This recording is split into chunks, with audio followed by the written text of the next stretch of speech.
Le 27 juin dernier, la Belgique retenait son souffle alors qu'Albert II, âgé de 89 ans, était hospitalisé en urgence. Rapidement, le palais a informé le peuple que le père du roi Philippe avait été victime d'un malaise et transporté du château de Belvédère, situé dans la ville de Laken, jusqu'aux cliniques Saint-Luc. La version officielle laissait entendre que l'époux de la reine Paola souffrait d'un état de déshydratation avancé, ce qui aurait entraîné son malaise. Ses enfants, le roi Philippe et le prince Laurent s'étaient d'ailleurs précipités à son chevet lorsqu'ils ont appris la nouvelle.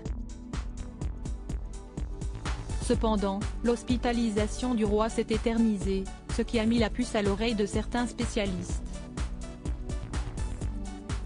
Selon Nicolas Fontaine d'Histoire Royale, la déshydratation, certes une cause fréquente de décès chez les personnes âgées, peut être rapidement guérie si elle est diagnostiquée et prise en charge à l'hôpital. Ce qui fut le cas pour le roi Philippe. Malgré tout, le retard de sa sortie des cliniques Saint-Luc avait intrigué. La sortie de l'hôpital du roi Albert II était d'abord prévue pour jeudi, soit 2 jours après son hospitalisation, puis elle a été repoussée au début de la semaine suivante. Supérieur à Albert II de Belgique, Juan Carlos d'Espagne, Akihito du Japon. Ces monarques ont abdiqué pour leur héritière Soirmag contre la couronne avec leur curiosité piquée. Les journalistes du média belge Soirmag avaient décidé d'enquêter sur l'état de santé du roi Albert II.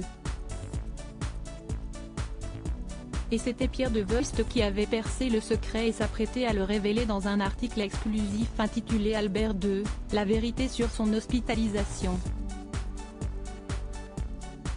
Cependant, le reporter s'est vu couper l'herbe sous le pied par la Palais.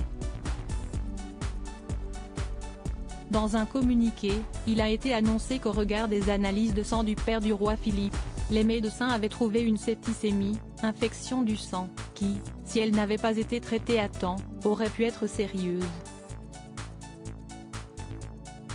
À l'heure actuelle, le grand-père du prince Emmanuel est censé sortir aujourd'hui, mercredi 5 juillet, de l'hôpital.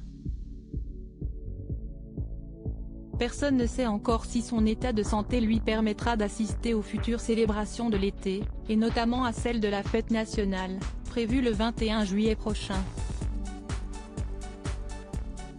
Article écrit en collaboration avec 6 médias Crédit Photo, Photonou.